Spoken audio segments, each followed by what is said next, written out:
The last job that I was in was a particularly hopeless situation. I was miserable, dreading going to work in the morning, lacked motivation, was consistently stressed and unhappy. It paid the bills, but it was starting to have an impact on my family. I asked God to break into the situation and help me, either to get me out of the job or move some of the people at work. I always believed God was at work and that He could answer prayer. He was always someone to turn to in my life, but it wasn't easy. My ideal marriage was destroyed through infidelity. I was devastated and angry, most especially at God. I turned my back on Him and didn't want to hear anything He had to say. The security that I found in marriage was smashed into a pile of dust at my feet. It looked impossible to put back together. I lost everything in my life that I had worked for by unfaithfulness in my marriage. I had betrayed and wounded my soulmate, and the cut seemed too deep for healing. I felt lost, hopeless, and ashamed. I had no idea what to do next.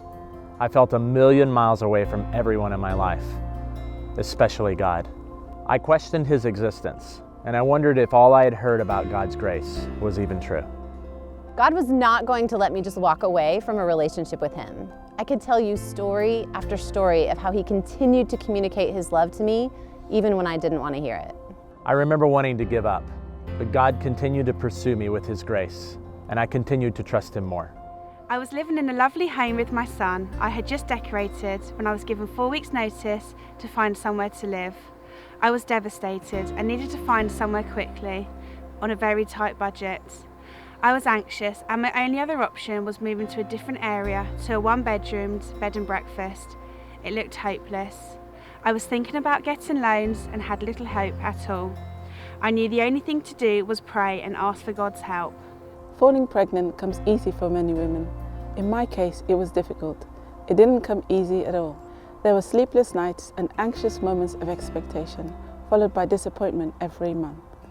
Months of trying became years of trying, and regular trips to see the consultants yielded no results.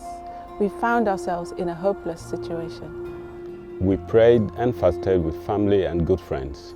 We held on to hope through Christ Jesus. Several scriptures encouraged and strengthened our faith in Him. Daniel went from being a nervous wreck to being strong and relaxed, knowing that Jesus was in control. I suffered with severe clinical depression and was in therapy.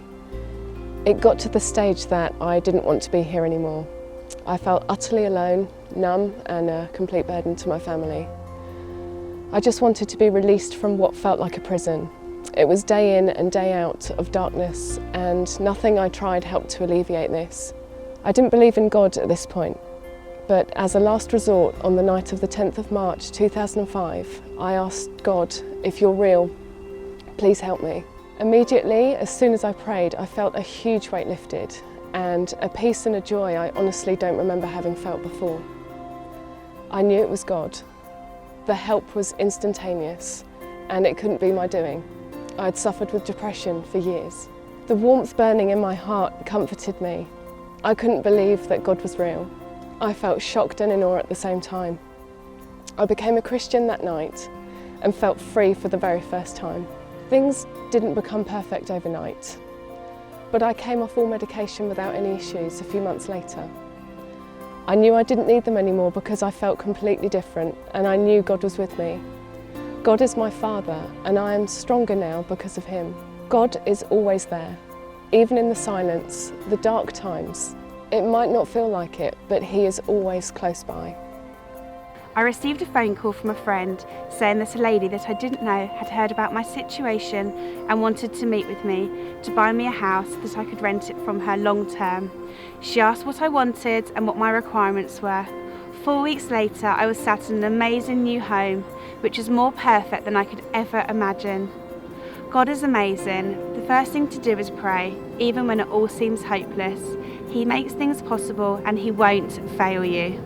By God's grace, I fell pregnant to the amazement of the consultants, and against all odds, Misha was born.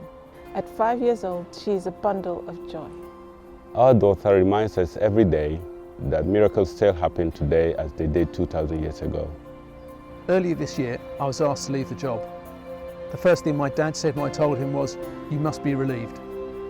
It was a blessing in disguise, really, and an answer to that prayer.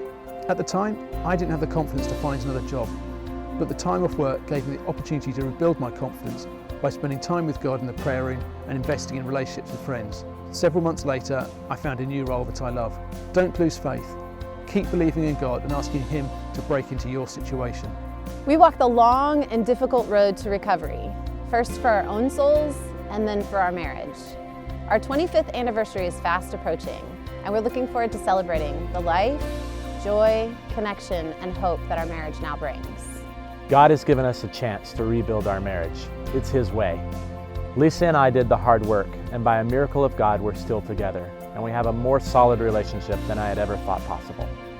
Where things look barren and lifeless, God brings new life. He brings hope, and that hope does not disappoint.